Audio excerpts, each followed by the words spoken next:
When we purchased our homestead in 2014, this is what the well on the farm side of the property looked like. Completely overgrown by trees, saplings, poison ivy, blackberries, and other weeds, buried under pine straw, leaves, compost, and other debris from years of abandonment.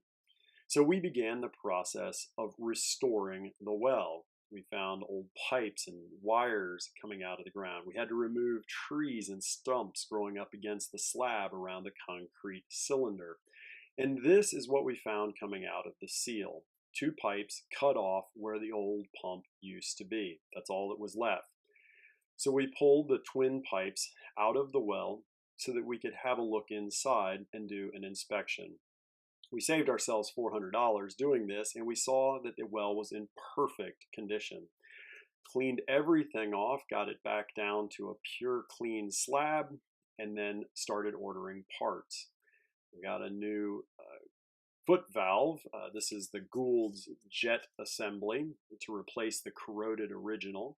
Once we got that connected onto the pipes, we attached a new well seal at the top and replaced the pipes back into the well. And then we started connecting all of the plumbing and fittings with new shutoff valves going to the water lines heading out to various places on the property. This is our daughter Lillian, who we have to thank for the FFA SAE grant from the CCOF that allowed us to purchase the new pump for the well and a lot of materials to go with it. So once we got all the plumbing done, this is what things looked like at that stage before we had to take another little break on this project. Then we began cutting all of the blocks to build the wall around the well house. Since the original slab was not poured level and very much at an angle, the entire first course had to be custom cut at an angle all the way around. Each block had to be cut that way. Then we could begin the process of building up the walls for the well house. This was a great experience for our son Isaac to begin doing some masonry, learning how to mix mortar and actually set the blocks. And this is where the project ended again for several months. When we returned to the project, it was time to address electrical issues. The main one being these 3 bare wires you see here. These are a 60 amp service running from the main panel down to a sub-feed panel by our pond. They run through this lightly wooded area under the driveway out to the garden, over to the well before turning and heading down to the pond. The problem was they were only 2 to 3 inches under the ground in some places. So we carefully began the process of excavating those wires, digging a proper 24-inch deep trench, running a new wire for the well pump, which we'll talk about later in the video. Ran that in 3/4-inch electrical conduit through the well wall, connected it to the pump itself, solved all of our electrical issues before other projects called us away. We had to leave this one for some time. So in the last video that I shot, we just talked about time, talent, and treasure, and how much it takes of those things to do projects. So this is one where it has been a big ongoing project, and with time, I mean, it's like you do things where you have it. So to get this well to the stage that we got it to, it took a lot of time, and unfortunately, then you got to move on to other things. Either stuff with work or some other project becomes demanding and you can't, and couldn't finish this in the way we'd like. So today we've got a little bit of time, a Saturday that's open. So our goal is to get a roof on this, get it insulated, and finally get it winterized. So that's today's project. We've got to get the stuff for the well. What do you think? Do you place odds on us finishing this project today? Yes or no? Yes or no? Yeah. So yes? Yeah. All right, here we go. See if we get it done.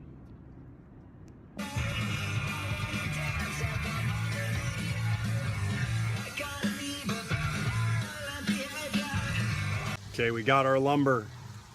Yes? Now, let's get out of here. make a quick getaway and go home and get to work. Goodbye, Lowe's. Until next time, which will probably be, unfortunately, this weekend. That's always the case, right? Usually, yes. Stop. We had to get flowers for Mommy. She needs them. She deserves them, right? All right, now we're really gonna go home, eat lunch, and finish this well.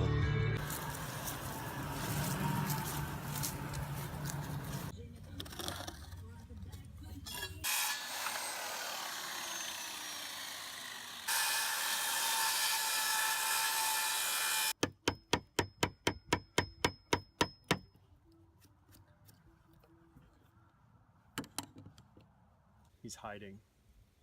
Samuel. I didn't want to get the video. Oh man, too late now.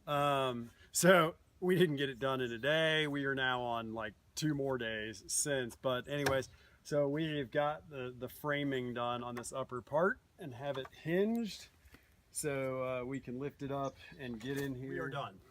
Took 4 days. My wife always says, she's known, we've been married for 25 years. She always says whenever I say a project is going to take a certain amount of time, she multiplies by 4 and is right. So where we hoped we might do this in 1 day, it took 4, but we are done.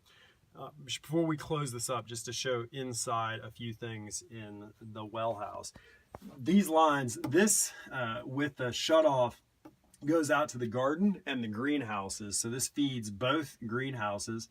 This line goes into the shop. This is for the spigot right here. And the line down in the corner goes back down to the pond.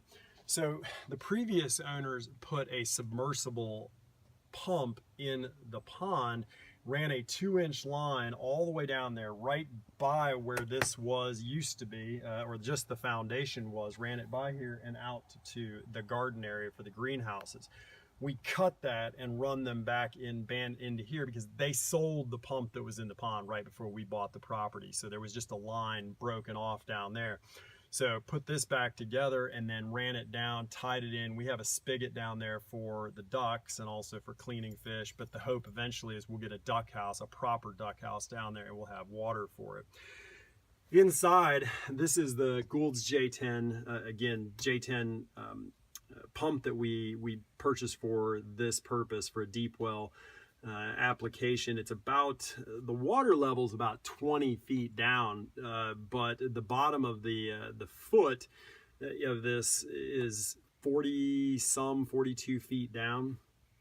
This was supposed to be a 1 horsepower J10 pump, but Goulds was out of the 1 horsepower motor, so they put a 1.5 horsepower on a J10 body. So it's a little bit bigger. This actually would be a J15.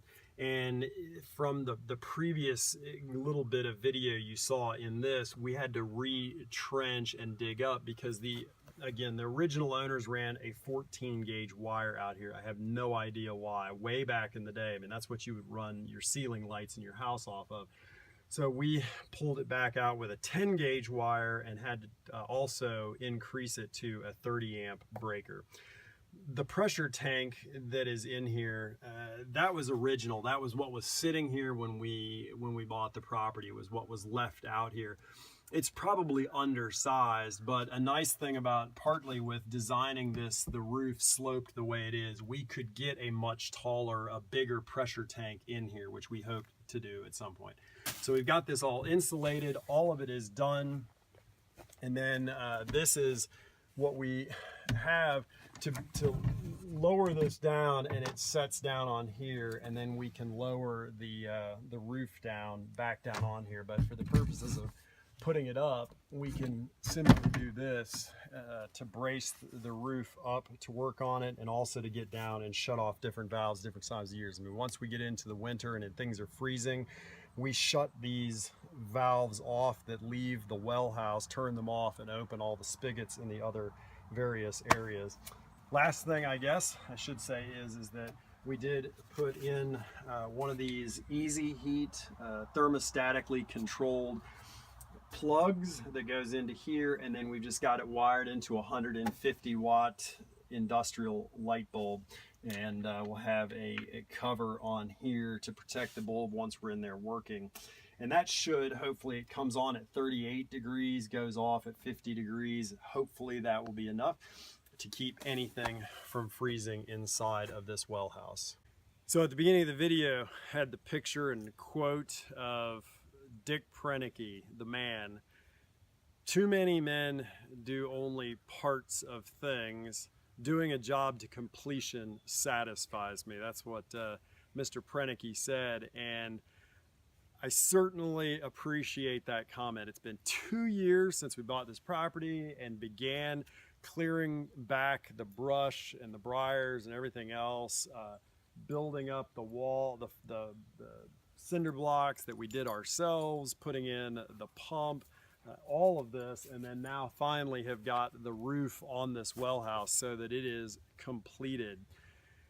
What a great feeling to have this done. And to the point of a previous video I made of time, talent, and treasure, all of those things fit into this. I mean, it's hard to find blocks of time to do things. Even something as simple as this, it takes time to do things. And then it's like you finish one part of it and then something else on the property or work needs your efforts. In terms of talent, thankfully, this is what I used to do as a contractor, was build. So there wasn't really anything about this except for the well itself was kind of new. And then in terms of treasure, thankfully our daughter, the FFA grant that she had was enormously helpful in getting the pump, because that was certainly the most expensive part of this. All the parts that went with it and everything else, and then some of the other materials and roofing. A lot of stuff we pieced together from other things that we had. But that is it. We are done with this, and now we can move on to other projects, which are going to be trying to continue framing out our Quonset hut and getting that into a usable shop, and also getting the greenhouse ready for the spring. So we'll bring you along for those as we get to them. I'm sure there will be other videos in between. Thanks again to new subscribers and those who take time to comment. I appreciate getting feedback and comments from people. And beyond that, I hope everybody had a blessed and happy Thanksgiving, and we'll look forward to seeing you in the next video. God bless.